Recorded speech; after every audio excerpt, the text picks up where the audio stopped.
shit. Huh? Yeah. But he's going to get these and probably these. He wants to. There's something else he doesn't. Not right now. YouTube, Ed coming back with a card show recap. Went to the Neshaminy Mall card show on Friday morning at opening, and man, was that an adventure. Mainly went to the show because I knew my one dealer friend that I always repeat buy from is probably, I would say he's easily my favorite dealer in the entire hobby to buy from at a card show. I know I don't go to tons of card shows. I only go to the National, I only go to the Philly show, and I only go to the Neshaminy Mall card show consistently. Those are the shows I most attend. And easily this guy is my favorite dealer. I've been buying from him for over, it's got to be like 8 or 9 years now since they've been doing the Neshaminy Mall card show regularly. But anyways, the last couple times I have gone to the mall show, and I tend to go Saturday afternoons, I've noticed that his showcases are pretty much bare bones and his value boxes are pretty much gone. Like whole rows will be gone.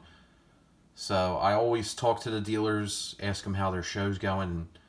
My dealer friend told me he's been getting wiped out on Fridays. A lot of his inventory just gets completely bought out.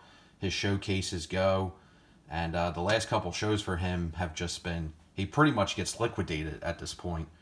So I kind of knew that, so I wanted to get there super early because I knew he was setting up at this show. I wanted to get there super early. So got there around opening, and most of the dealers were still setting up.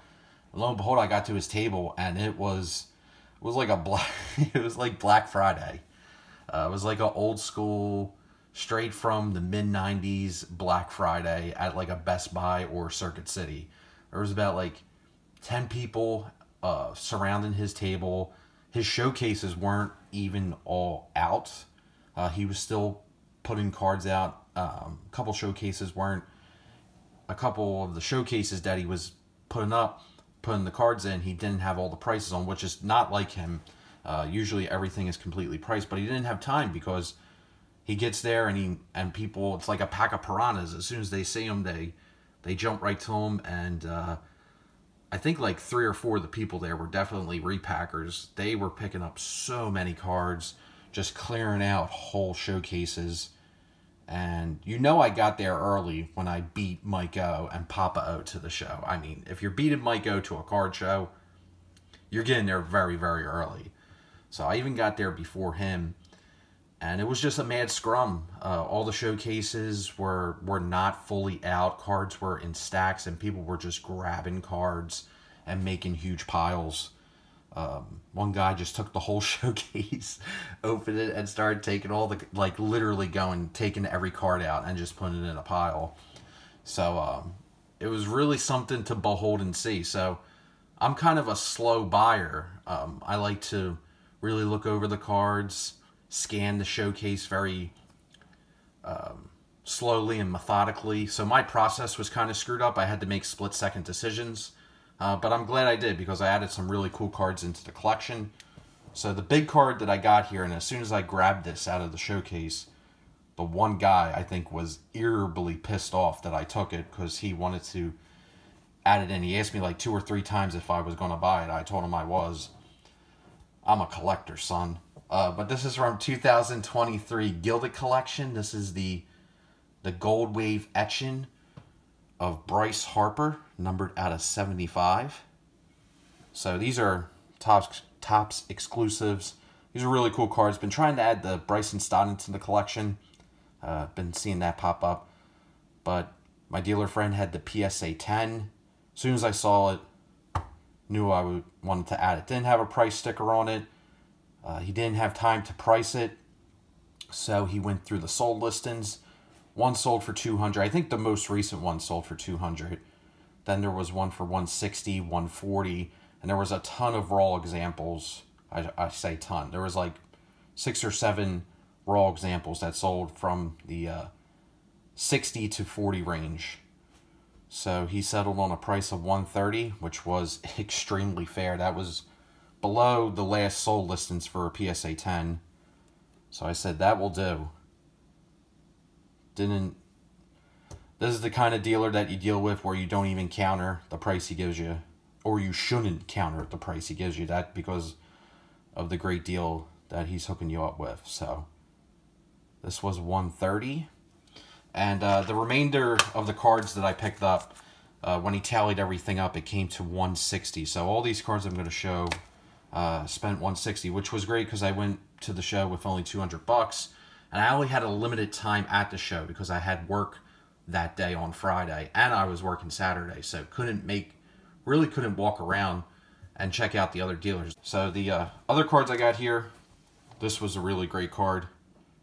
Severely, I mean, look at the price on this. The Topps Finest Jimmy Rollins. This is the red refractor. And the red is numbered out of 25. So not something you really see every day. Just an awesome Jimmy Rollins team color red refractor.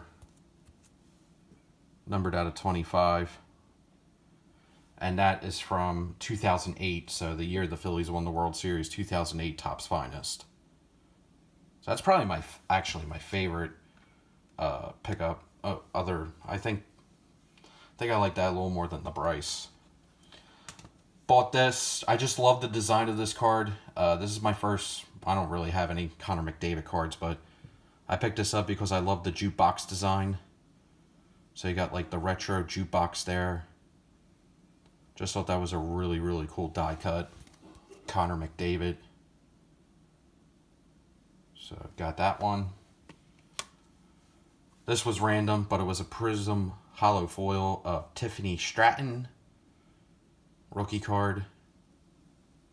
That was more of a throw-in in the last couple seconds.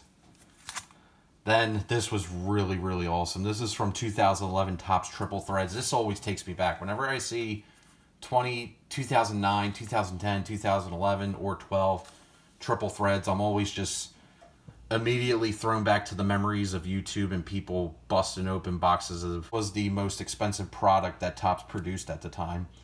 And this is numbered out of 18. Has a really cool inscription, but it is of Ryan Howard, the big piece. And it has jersey swatches that say NL MVP 06 and NL Rookie of the Year 05. I know it's a sticker auto, but just a really, really cool looking card. I remember people opening 2011 Triple Threads, partly cloudy, 531, wherever he would crack open one, Cards Infinity. I think even Puff Bear did a couple boxes.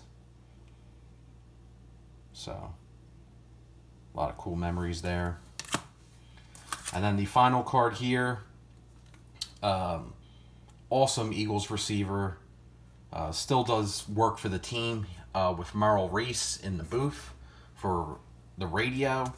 But this is a real cheap Eagles autograph of Mike Quick. I have a couple Mike Quick autographs. But just love the color match there of the green. And that's from Mosaic. That's also numbered out of 25. So didn't want to leave that one behind.